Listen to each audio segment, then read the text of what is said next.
Morning, everyone. Welcome to our Thursday morning team call. Excited to be with you guys today.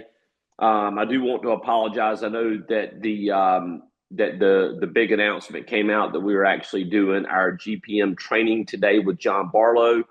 Johnny called me early this morning and had an emergency come up and just told me to apologize to everybody, but we do have him secured for next Thursday, which I'm excited about. So all I did was basically, so my idea for next Thursday following Johnny B's call this morning, my idea was to follow up with some thoughts on sales training, at least the sales system that predominantly worked for me, the sales system that I subscribe to.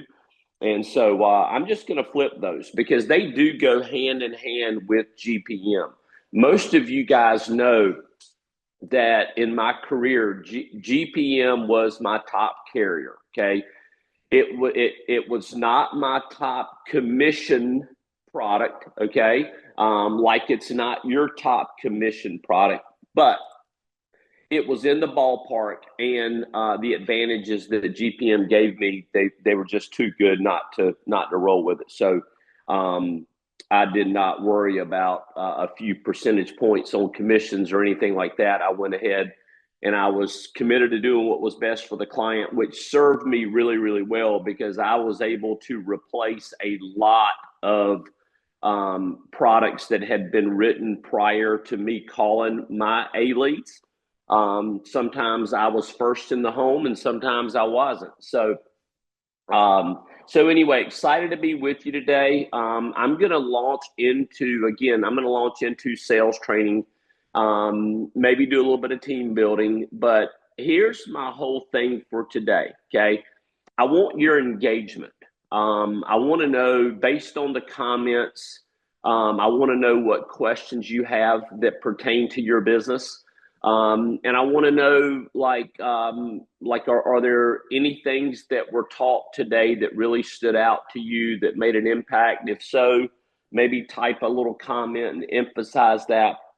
But anyway, I do desire for our calls to be for people to engage big time. Okay. Okay, so let me start off. A couple of things that are on my heart that typically I wouldn't start off a sales training this way, but I will because this is our team. So number one, are you selling too much? Okay. And by the way, guys, I'm going to apologize for my coughs. Okay, I am getting a lot, guys. I'm so much better. I feel 1,000% better. Sometimes my voice doesn't sound better. And if you hear me coughing, just know that, hey, I'm on the upswing. So are you selling too much? Okay.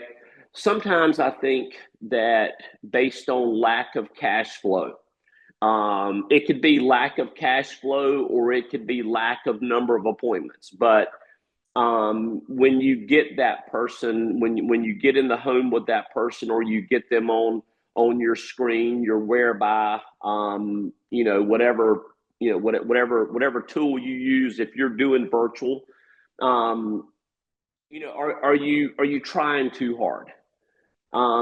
Sometimes I think that in my sales career, my sales started going really, really so much better when I realized a few things. Okay, the first thing I mentioned yesterday while I was interviewing Harold Lassiter. Okay.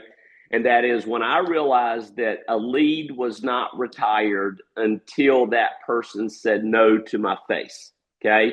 Because sometimes, or a lot of times, the way people acted on the telephone, the fact that they were skeptical about anything over the phone, it didn't matter that I had a form they filled out. They felt like I was a scammer or whatever. And guys, the older the client that you talk to, that's not a reaction that is untypical. Okay.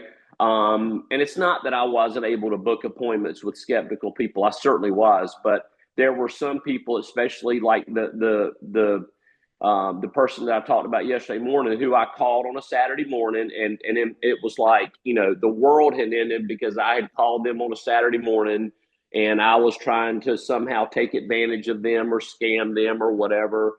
But when I went to their door and I knocked on it and I showed them the form they filled out, they were able to meet me.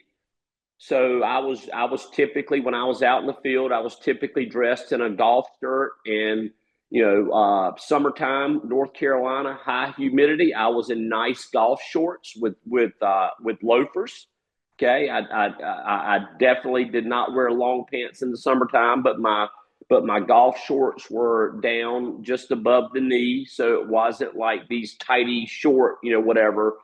It was very classy, and I never had a problem with it. Okay, this time of year, I always had a couple of comfortable khakis that looked nice and that I wore with golf shirts or a pullover, not a hoodie like this. Sorry for my dress this morning, but like a golf pullover or something like that. Okay, North Carolina winters usually weren't all that bad, where you had to dress up like Nanak of the North. Okay, so that was my number one thing, was just to realize that, hey, there was still life in the league, even if they treated me rude over the telephone. Now, some of you guys, you're out there thinking, well, I work virtually, and the leads that I buy, they're 6 states away. Well, hopefully, if you understand the industry that you're in, hopefully you're starting to build a team.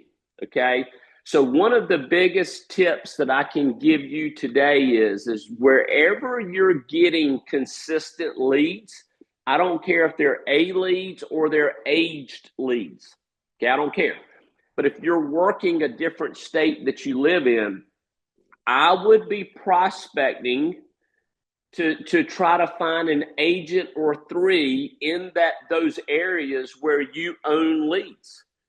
Do you realize that they can be boots on the ground for you? Do you realize that that they're, like it or not? Okay, the virtual people are going to come out of the woodwork and scold me for saying this, but like it or not, we're not in COVID anymore, and I just think that there's a good percentage of people that would rather do business like this face to face.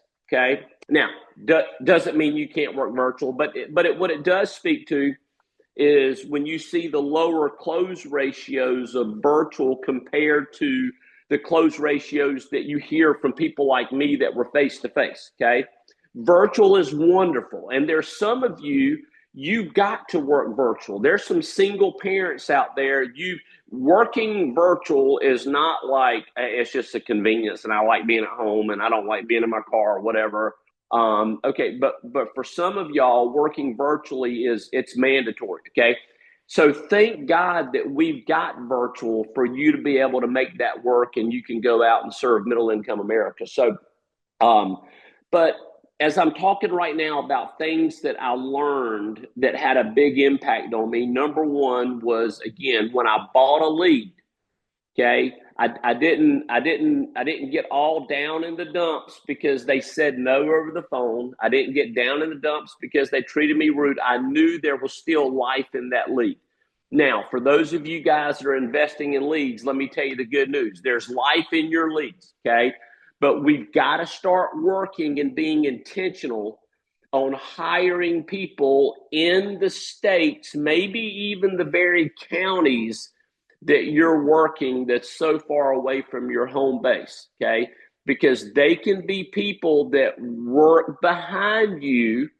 Okay. They can work your leads and they can work behind you going face to face. And I believe that there's a big opportunity out there. I don't believe that the world wants to go virtual. Okay. Again, I believe that there's some people, there's good reason for it. And I believe that virtual is now here to stay. It's not going to go away. But I don't believe virtual is right for 99.9% of every person in the world. Okay. So go find the people, whether full-time or part-time, they want to get out and they want to work their general area and they want to make good money. Okay. It would be a great partnership for you. Another thing that I realized that made a big impact on my sales is when I relaxed. I just relaxed. I stopped trying to book appointments. I stopped trying to make sales.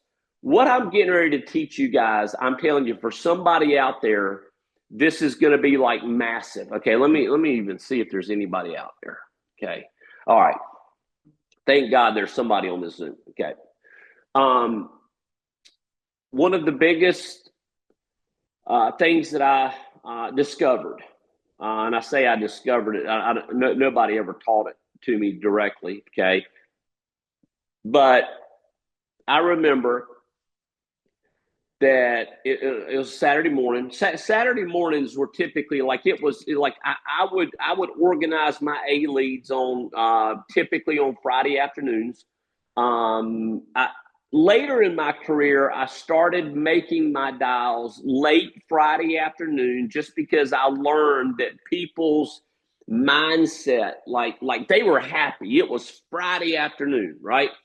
And so I learned to start making my dials on Friday afternoons and then finishing up on Saturday mornings. Okay. But I remember it was a Saturday morning, and I just remember getting to the point, things were going great. I was making money. Okay. When I think what a lot of people, when you start off investing in leads, you're investing typically money that you don't think you have. So it's a faith step for you. You make your dials, you book your appointments, and it's like every week you may slide by the thinnest of margins, but you're living in anxiety because it's like, what if it stops working?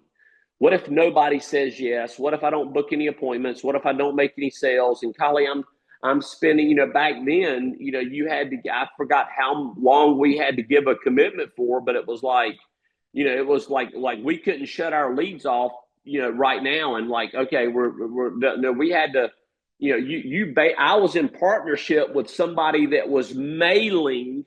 They were investing money, mailing mailers in areas that I only paid for the lead. So the good news was I didn't have to pay for the mailers. Okay. That was really, really good news. Okay. But because I wasn't responsible for the mailers, I did have to give them a certain amount of time. And I forgot what the time frame was, but it was a commitment. Like it was a partnership. For those of you guys who don't understand how direct mail is or how an A lead is created, welcome to the big world.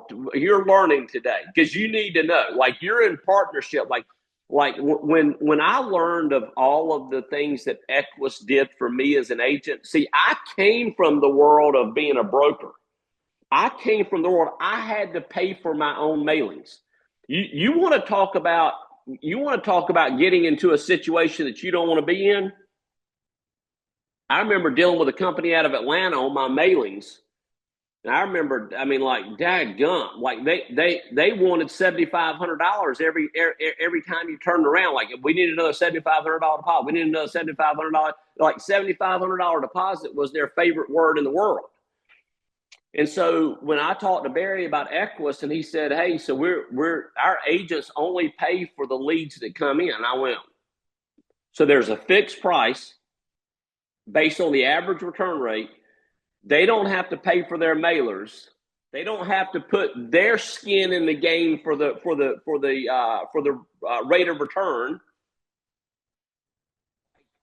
Dude, like that's the most incredible thing in the world. So when I started with Equus, like I never took that for granted. Okay. Back to my point. I'm sitting there on a Saturday morning. Things had been going decent. I was making money. I was revenue positive. And like, I just got to the point where I said, I'm tired of being anxious. I don't want to be anxious anymore. Like when I sat down and you guys know my story, I used to get like 10 brand new A leads every week. When I sat down with those leads, I prayed over them. I spoke my affirmations over them. I was ready to dial, but there was still anxiety that like, oh my goodness, like like, am I going to book my 8 appointments today? You know, am I gonna book, you know, four to five appointments on Monday and 4 to 5 appointments on Tuesday? Am I gonna is it going to be a picture? And I just got to the point where I was like, I'm tired of being anxious. And so I remember the very day when I made up my mind that, you know, I knew my phone script. I didn't have to have it in front of me. I knew my phone script, but I just said, you know what, man, I'm just going to start enjoying the process. I've done this enough to know that the numbers work themselves out. I had gone through a few dry spells. I had gone through an 0 for 12 streak, and then the numbers always correct themselves. The numbers always correct. And so I just remember getting to the point where I just said, I'm just going to relax. I'm going to call up this person and I'm going to have a conversation with them. I'm going to introduce myself as their field underwriter. And I'm going to let them know that I'm the one that's going to be stopping by their house and bringing them the information. For you guys, if you're virtual, it's going to be, hey, I'm just introducing myself. I'm the person that's going to be getting you the information. We need to set up a time. This is going to be my process. I don't have to come to your house, but this is I'll email you my credentials. I'll email you a link to click on. All you have to do is be with your spouse and click on the link at X number of time, and then my job is to get you the information. So, like, I just remember it was the reason I remember it, guys, is because it made a difference in my whole life. Like, it made, like, I was just like, I'm tired of being anxious. I'm tired. So my goal was not to book an appointment when I made a dial. Understand that? My goal became saying hello to somebody that I've never met before, introducing myself, and just seeing how that was going to go.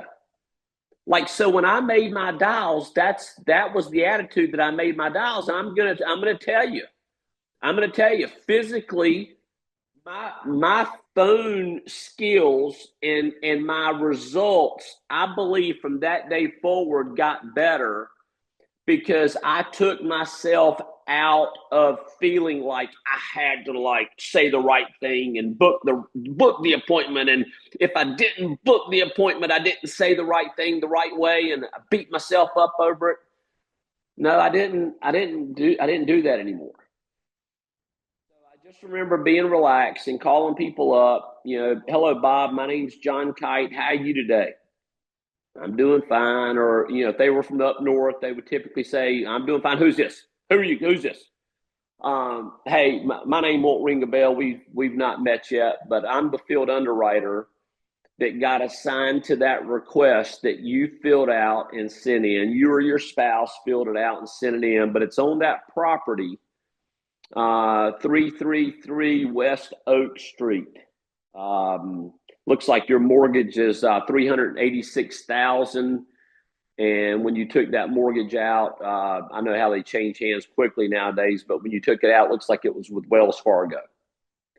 Do I have the right Bob Johnson? I mean, that was like, I wasn't trying to, like, no sales techniques, no trying to get them to say yes 6 times in 2 seconds. None of that. Myself, Bob, I'm the field. So your form got put on my desk. I'm the field underwriter that gets you the information. I'm going to be in your area on Monday and Tuesday. What's typically the best time for me to stop it off to you, Bob? Well, can you mail it? Can you send it by, you know, attach it to a bird's, like what? Like, listen, I got all of them, all of the same objections that you're getting, right? I just relaxed. I let Bob know how I could get him the information. I let Bob know what my job was. And ultimately, I let Bob know to relax, that I'm not the life insurance salesman. I remember saying this so many times, but I remember telling Bobs of the world, or the Jones of the world, Relax. I'm not going to show up at your house wearing a bow tie. I haven't read, the latest Tony Robbins books on the 18 ways to secure a sale or to manipulate your client. Just relax. My job is, because you filled out the form. Okay, my company requires me to get you the information that you need on protecting it. Typically, if you're like most people, okay, if you're like most people, typically, if you were to pass away, or even sometimes worse than that, if you were to get diagnosed with a critical illness, Bob, I'm not sure if you know anybody in your life or recently that's gotten diagnosed with cancer and they've had to battle that. But typically now, as you've either refinanced or you've bought a new home, typically your mortgage would be in jeopardy if something were to happen to you, if you're like most people. And so I'm going to cover some ways. I'm going to go over a program that these A-rated life insurance companies have in place through products that do not require physicals, but these products also have added protection in that in the event you got diagnosed with anything critical, anything chronic, or anything terminal, to the degree that they affected your life expectancy, you would have the option of accelerating your death benefit while you're still living.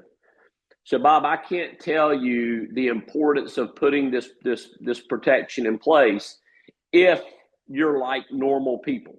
Okay. Also, Bob, under normal circumstances, this coverage typically costs less than $100 a month. For most people, their affordability is around $85 a month.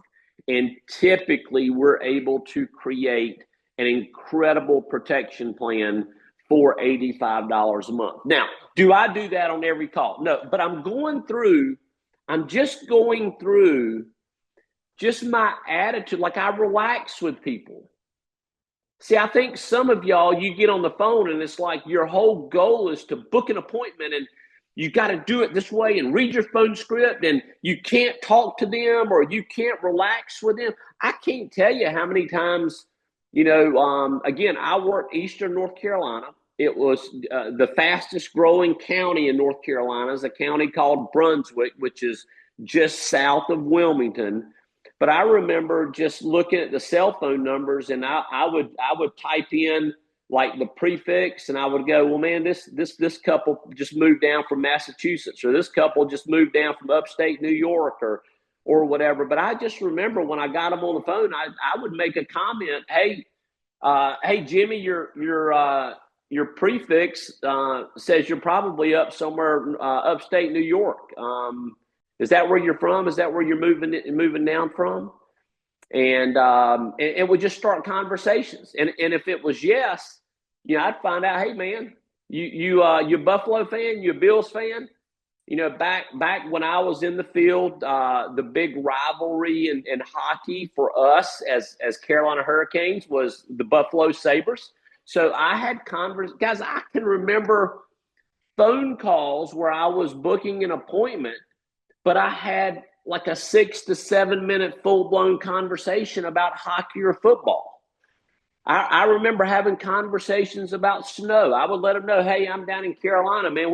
Sometime now, about twice a year, we'll get prediction for snow, but by the time it gets here, it's either ice or just cold rain. So tell me what it's like to be up there where you are. I think you got like 3 feet of snow last week or something. And man, they always wanted to talk, but it was like I was building rapport with people on the phone booking appointments. So the reason I'm starting off this training this way this morning is I just wonder, are some of y'all trying to follow somebody else's phone script so much that it's taking your personality out of it? Tired of being anxious? Like I don't know. For me, it was when I relaxed. Okay. And when I relax. Now, I will tell you that spilled over into the home.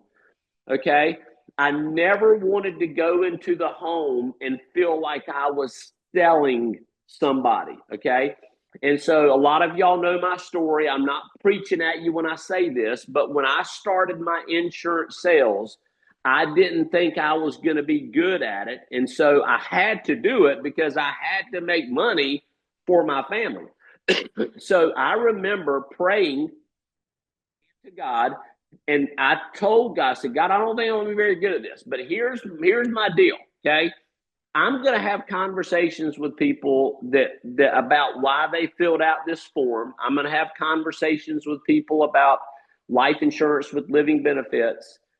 And during our course of conversation, if they give me any reason, any reason at all to pray for them or pray with them, I'm going to do that. And so for me, it was like a game. When I booked the appointment, I was going to their home to have a conversation with them at their kitchen table. And I was looking for like, hey, like, and I had people, listen, this was the funniest thing. I had people that told me things that they would admit to me. They would go, I don't know why I'm telling you this, because I've never even told anybody in my family about this, or I've never even told my closest friends about this. I don't know why I'm sharing this with you. I knew why. But for me, my goal was not there to, like, you hold the pen, I'll move the paper. Like, we're gonna get your signature. What's your social security number? Like, I think some of y'all, I think you're so uptight that I think you're taking people that ordinarily would buy life insurance, and I think you're scaring them off. Okay, I think that's probably, I don't know. I don't know. So, for whoever needed to hear that, I think those couple of things about my attitude on the phone and my attitude in the home. Um, I hope that helps you. Okay, my in-home presentation was simple. There to build rapport. I was there. The rapport is building like and trust. There is no need in going to the step of sales or anything under the quotation of sales, whether you're virtual or face to face. There's no need to go to that next step if you have not built sufficient rapport. Okay, you're not there yet. It's like you're supposed to preheat the oven to 375. Like, you can't preheat the oven to 200 and put like you're not following what you need to follow. Okay, so the way I built rapport with people in the home was like a doctor making a house call. Okay, I'm a professional. I'm not a salesman. I'm a professional. I'm bringing a service into your home that your home needs very much. So it's like if you're sick and I'm a doctor and I'm making a house call. So building rapport for me was a lot like that. And so I was courteous. I smiled. I complimented them on their home. I started learning about people when I pulled into their neighborhood, or especially when I pulled into their driveway and I could see their home and how they kept their home, the style of home it was. I could tell a lot about them if they had the Crisco can on the front porch with the cigarette butts in there. Or is their yard scattered? Is my client 67, but their yard scattered with all of these little kid play toys? Do they have the old swing set in the back right corner of their backyard that's kind of overgrown, where maybe their grandkids are grown or their kids are, whatever? Like I would start learning about people long before I knocked on the door, or long before you virtual people would get them on whereby. Okay, hope y'all understand that building rapport building that like and trust is so important. And I'm not saying that every person should build rapport like a doctor making a house call, but for me and my personality, that's what made me the most comfortable. So I'm there for a specific purpose. I also I don't have all the time in the world, okay? But I do have people skills and I do have good bedside manner, meaning I'm going to go into your house and I don't have to make you think that I'm in a hurry, but I've got good like I certainly ask you about the pictures. Hey, before we get okay, tell me who are these pictures? Who's in these pictures? Okay, I saw the swing set in the back right corner of the yard back there. These the people responsible for that. And it was amazing how they would just light up, and they love going to what we in the final expense world call the Wall of Fame. Okay, their grandkids, right?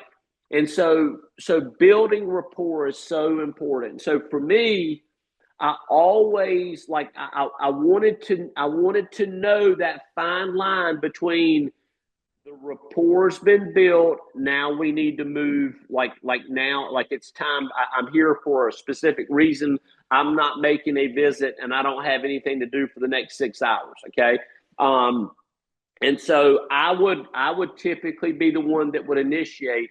Okay, Mr. Miss Smith, I do have to scoot here in a minute, so I want to get this information to you. Where do y'all feel the most comfortable? Y'all want to sit in the den? Y'all want the kitchen table? You know, guys, I filled out applications on the back of Chevy pickup trucks. Okay, I don't care. I was never one of those people that like made you go to your kitchen table. Okay, I always let you pick where you wanted to go to. And so my in-home presentation, once I got to wherever they wanted to sit, my in-home presentation, and this is well documented. You guys know this, but it was income, assets, existing insurance. Income, assets, existing life insurance. Okay, guys, if you write down anything and you adopt anything about your in-home or virtual in-home presentation, guys, please take them through the conversation of their income. Guys, when you go through these 3 steps, I promise you it will bring out what their need is. Okay, so income, husband and wife, I don't care if it's bi-weekly or monthly, what's the income? Okay, that typically tells me a story. Assets. Bob, before I even launch into the whole protection part of it, okay, I don't know if you can qualify health wise, or I don't know if you can afford it income wise, okay, but do you have anything in place that if you would have passed away last night, do you have anything in place that would act as life insurance? Okay, do you have any money in the bank, sizable money in the bank? Do you have an old 401k? Do you have an investment portfolio with the Edward Jones guy down in your downtown there? So I would find out that, and I would document it. Okay, and then number 3, do you have any existing life insurance? Do you have any insurance that you're paying for? Okay. And I will tell you that one question probably had me sell more life insurance. Guys, I replaced, so it was not that I sold life insurance. I just helped people that were buyers of life insurance. I helped them get the protection that they wanted and they could qualify for. And so income, assets, existing life insurance. Now, before I get to the health part of it, let me tell you guys this. Now, this could be another big thing for y'all. Okay. Are you showing prices? Are you, because you're caving into them and their desire to want to know how much it costs, are you caving in and are you sharing prices before you have found the need? Let me tell you this. Your biggest job in how you serve your clients is finding their need, not your need. Stop selling. Stop it. I know that you can find out their need, and I know that you're anxious to find out their need. Okay, that's probably what's costing you sales. Very best to me, the very best field underwriters, even when they can see the need, they learn how to ask the right questions that lead their clients into discovering the same need.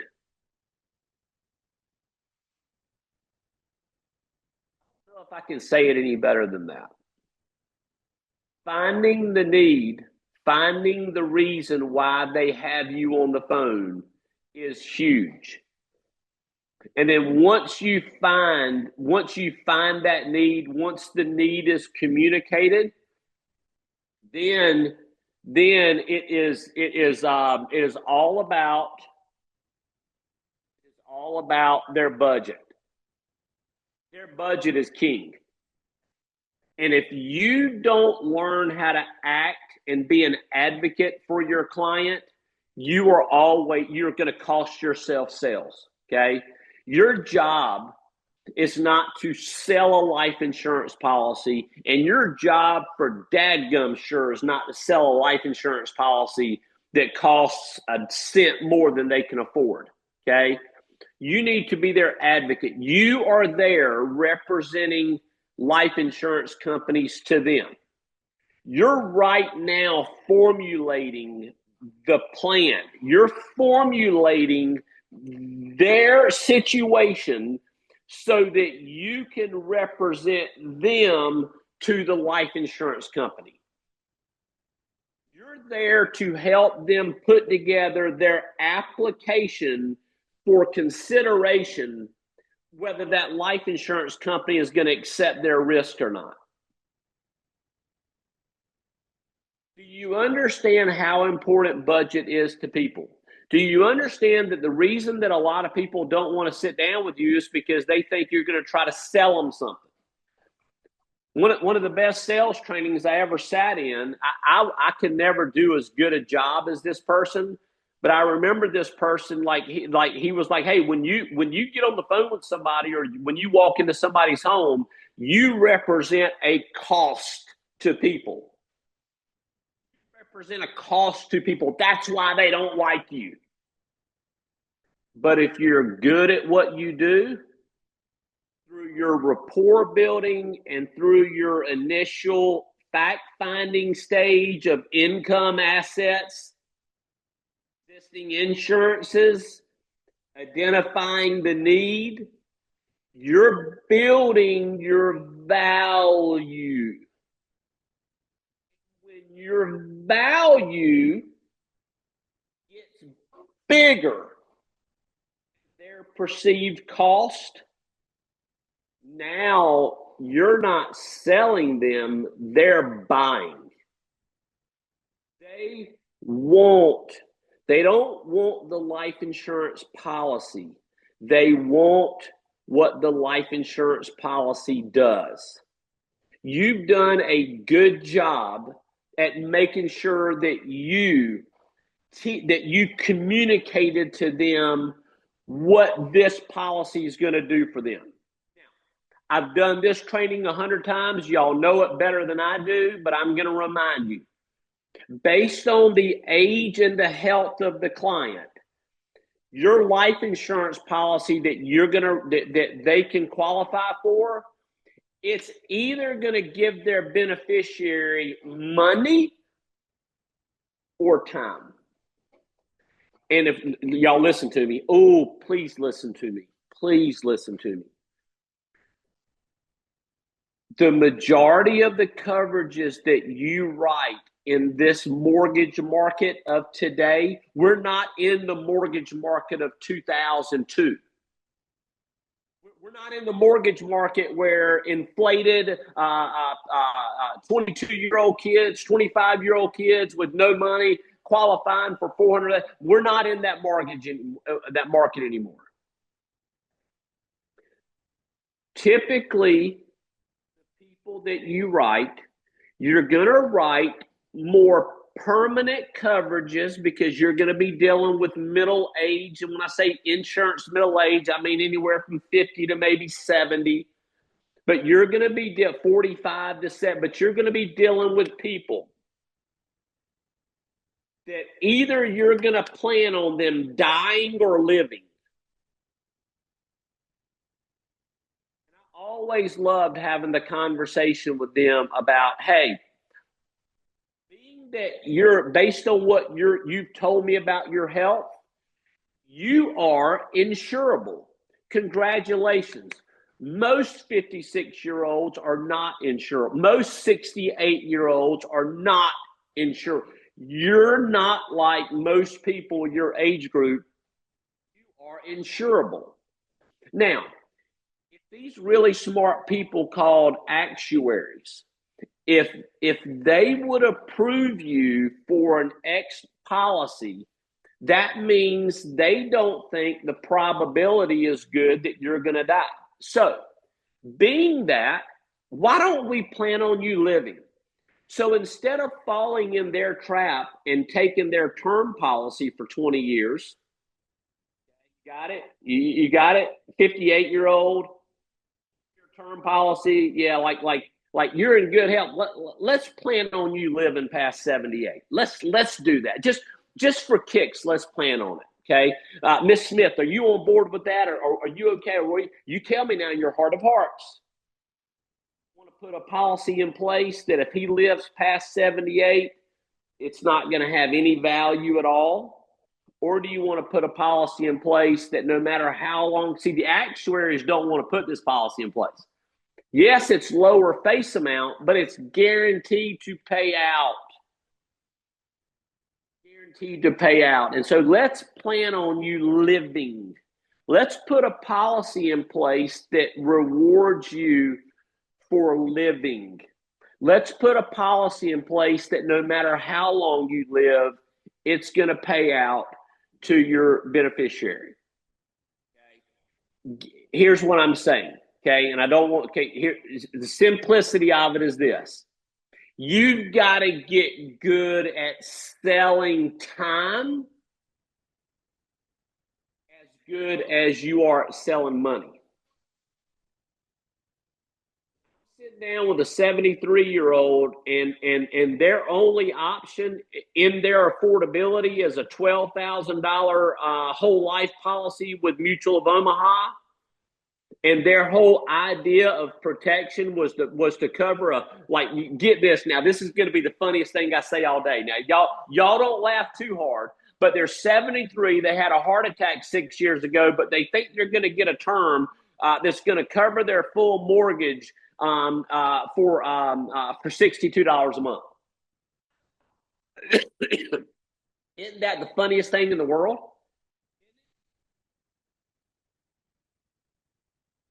So as a good field underwriter, you got to get really good at quickly tempering his expectation and letting him know. Because I've got to assume that's the way he thinks. And so before he says, see, if he says it and then I combat it, now I'm combating him. I've got to be smarter than that. So what I've got to do is I've got to take that objection and I've got to handle it as in, hey, Bob, I deal with a lot of people 68. And listen, they don't have their insurability, but even the ones who do, they think they're going to get a coverage in place that's going to cover a $300,000 mortgage for less than $150 a month. Let me just tell you, actuaries ain't going for that. Okay, that's not going to happen. But here's what the protection is for you. Okay. So it's not necessarily the amount of money that you're going to leave for your beneficiary, for Joan, okay? Or it's not the amount of money you're going to leave for your kids. Here's what your protection is going to do. Your protection is going to give your kids time so that they can get the most out of your your real life insurance policy. Do you understand? Do you follow me, Bob? And I know that he doesn't. But I say, Bob, do you know what your real life insurance policy is that you've got to protect? You've already got your life insurance policy in place. It's your mortgage. It's the equity in your home. And so, Bob, when you pass away, which likely is going to be several years from now, you're going to have built sizable equity in your home. And if your kids want to sell the property, they're going to sell it one of two ways. They're going to put it on the market. They're going to put the sign up, the for sale sign up the week of the funeral, because they don't have any money. Bob, let me ask you, how are your kids doing financially? They still borrowing money for? I got it. No need to say anymore. Okay, they're either going to put the for sale sign up the week of the funeral, and they're going to try to fire sell the house because they don't have the money to make the mortgage payment.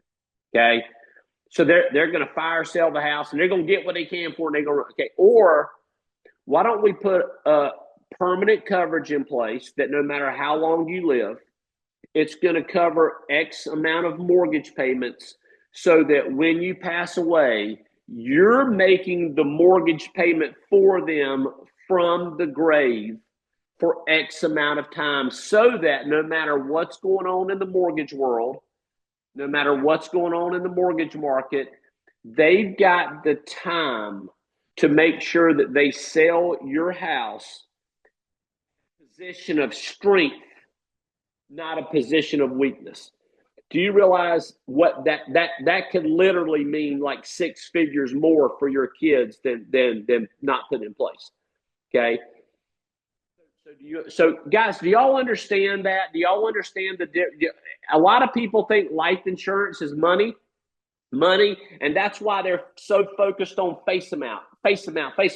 But when you learn to sell time, all of a sudden now that $10 to $12 to $15,000 whole life policy, or that $25,000 UL policy with GPM, all of a sudden now that has big value, because to the insured, it makes them feel good. I'm doing something really good for my kids, and guess what? I can afford it because it costs less than $85 a month. So now I do want to mention the $85 a month. I don't care. Listen, here's what a bad field underwriter does. A bad field underwriter does not understand that the average mortgage protection policy in the United States of America, the average policy costs $85 a month. Okay, so what does that tell you? The average affordability of people that are buying homes is $85 a month. So if you're going to be a really bad field underwriter, you're going to be a quote engine. People are going to run you. You're not going to run people. People are going to be in charge of your sits. You're not going to be in charge of your sits. People are going to force you to be a quote calculator for them, and they want to know how much this is and how much that is. And the very moment you give them your figures, which I don't care what it is, when it's over $85 a month, I don't care what it is, here's what you're going to get.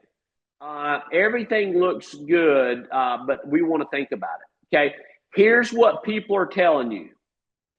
It doesn't look good. No way, Jose. I can't afford 165. Are you kidding me? All these forms I filled out, they're all scanned. They're trying to all say. I remember a lady I called. She lived in Ocean Ridge. Ocean Ridge is a subdivision off Highway 17. And I remember it was the man that filled out the form, but I remember that nobody ever answered the phone. And I just remember calling this lead. Finally, one day the lady answered. Remind me, before we end today, to tell you what my voicemail script was, okay? And the story behind that, okay? So, but this lady, when I talked to her, I said, that introduced myself, John Kight, what all my own thing, whatever. And I remember she said, we would not be interested at all in that. And I went, so do you mind me asking why you filled out the form? Yes, my husband filled those forms out. And listen, we've already sat down with somebody. And listen, I don't know what y'all think people do, but like nobody can afford what y'all. And I went, that's really interesting. I said because I've never met with anybody who couldn't afford protection. And I remember she flew off the handle like, are you kidding me? Like, we had somebody come by and they told us it was going to be 200 and some dollars to cover our mortgage, whatever. And I was like, well, all of my plans are around $85 a month. I said, I hate that you sat down. I more hate that you formed an opinion off of that one sit.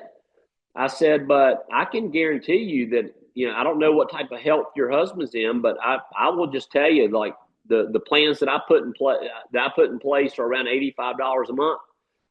And I remember she booked an appointment and let me come over. The reason her husband wasn't there is her husband was the fix-it guy in the area. Her husband had retired, slim guy, pretty healthy. Okay, had a little bit of health issues, whatever. End up having the right whole life, but he was everybody in the neighborhood loved it because whenever they had something happen, they called him, and he didn't have anything to do. He didn't play golf. It was a golfing community. He didn't play golf, but he he just went and fixed stuff, right? So he was a happy-go-lucky chap or whatever. So we sat there, and I remember I put the plan in front of him, and I showed him what it would cost. And basically, I put equity protection in front of them. And I basically, when I wrote out their figures, I wrote out the number of months that the coverage would play. And I let the woman know. I said, do you mind if I give you a 5-minute lesson on life insurance? And she went, please. She said, I would appreciate that. And I just basically talked to her about, so there's a coverage amount that you can pay for a certain benefit.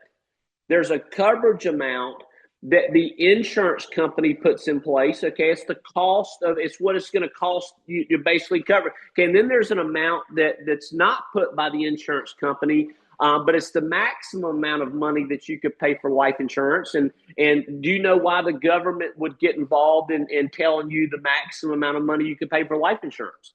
Do you know that? Okay, well, the reason is because it's really good. And life insurance produces cash value. So the government, they're going to limit, they're going to have a MEC, they're going to have a modified endowment contract limit. They're going to have a MEC limit, basically telling you the most amount of money that you can pay for life insurance. So that creates two types of life insurance. It's called temporary and permanent. Okay, so what most people know about life insurance is that it's a death benefit. It's got a certain limit to it and whatever. Okay, but there's a permanent coverage, and this is the great thing for people in your age group that's new mortgage owners. Okay, and that is if your husband passes away, which let's just look statistically. Okay, and I remember he was in his late 60s, early 70s. But she was a couple of years younger. She was really spry, had a lot of energy, right? And you just knew she was going to outlive him. But they had a beautiful home. They had just moved down from up north. And I just remember like creating in her mind that when her husband did pass away, that we're going to create a bucket of money that's going to give her time to figure out what she wanted to do. And I remember she sat there and she thought, like it wasn't a negative, but she sat there really quiet for a while. And she said, nobody's ever really made me think about this. She says, but, maybe I would move in with my daughter in Charlotte. I remember her saying that. And I remember, I don't know, for me, it was always emotional for me when I took whatever skill level I had and I slowed down enough and I wasn't trying to sell people so quick. I remember just the joy that I would get when I slowed down enough where I really got people thinking. That's when the value of these products really show themselves. Here's the funny thing about that sit. she complained to me on the phone that it was going to cost $200 and something to protect her mortgage on a term. Okay, for him it would have been a 10-year term, and I told her there wasn't but one carrier I would even submit it with. Okay, and I didn't think that they'd get approved. Okay, but I remember she kept asking me. She says, "Well, what would this cost?" Well, if you did 3 years of coverage, what would that cost? She ended up. This is still on the books today. She ended up selecting it was like $245 a month for a whole life, and it was one of the highest whole life. I remember what she put in place. I mean, it was like going to protect her for a couple of years. If he passed away, you know, she didn't have to think about what she needed to do for a couple of years. So anyway, that's just a story letting you guys know. Yeah, thank you, Lisa. She definitely saw the value there. And then there was something else I mentioned. I've already forgotten. Oh, so my voicemail. Okay, now I know a lot of you guys are virtual. Maybe you can learn something from this. Maybe you can't. But I always left voicemails. This was confirmed one night. I was sitting with a couple. It was an older man and massively younger woman. Okay, I remember sitting there like, I've never seen like this guy. Like I think he was like in his 70s, and she was, guys, if I remember right, maybe like late 40s. Now, don't get me wrong. They were the cutest couple. They had moved from Western North Carolina. They had moved to the beach. They lived in Carolina Shores. But I remember calling this person, calling. Well, I frequently left voicemails, and my voicemail, it always got callbacks because basically this was my voicemail. Hey, Mr. Bob, this is John Kight calling. I'm the field underwriter that got assigned to that request that you filled out and sent in on that mortgage you've got with Wells Fargo.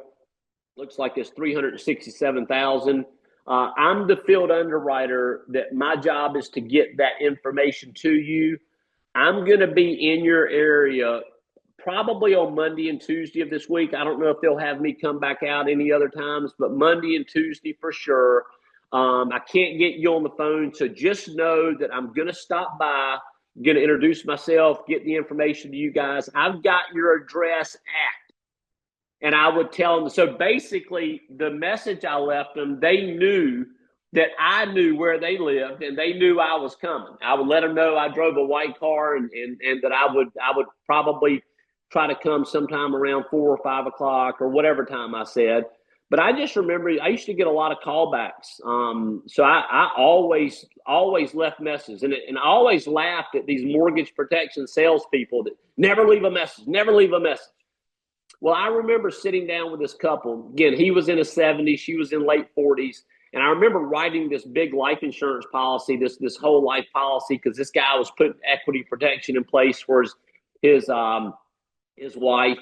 And I remember while we were sitting there, his phone would ring, and then you would hear his answering service basically answer. And one of the calls was an insurance agent calling about whatever the coverage or whatever. And so we were sitting there, and I remember the man looked at me and he smiled and he went, "Why are you sitting here?" I said, "No, sir." He said, "Because you, other than that guy that just called," he said, you the only one that left me a message." Really? He said, "Yeah." He said, "We sit here and we hear that phone ringing." He said, "We don't answer." He said, and we know, he said, because I got like 16 of them forms. I filled them all out. He said, so I know it's all you life insurance people calling me. He said, but he said, if they don't leave me a message, I ain't gonna call them. He said, you were the only one that left me a message. And I remember thinking, I'll be doggone. Like I was right. And that was I forgot how much it was, but it was a big whole life policy. And so you just never know about people. So don't think that leaving a voicemail, the right voicemail, is ever the enemy. Guys, I'm going to tell you, I've had such a good time today. teaching this stuff. I hope that it's been good for you. Okay. Whether you're brand new or whether you've been at this for a while, I hope that today has maybe reminded you of really the fun that you should be having in the field protecting your clients. But I love you guys.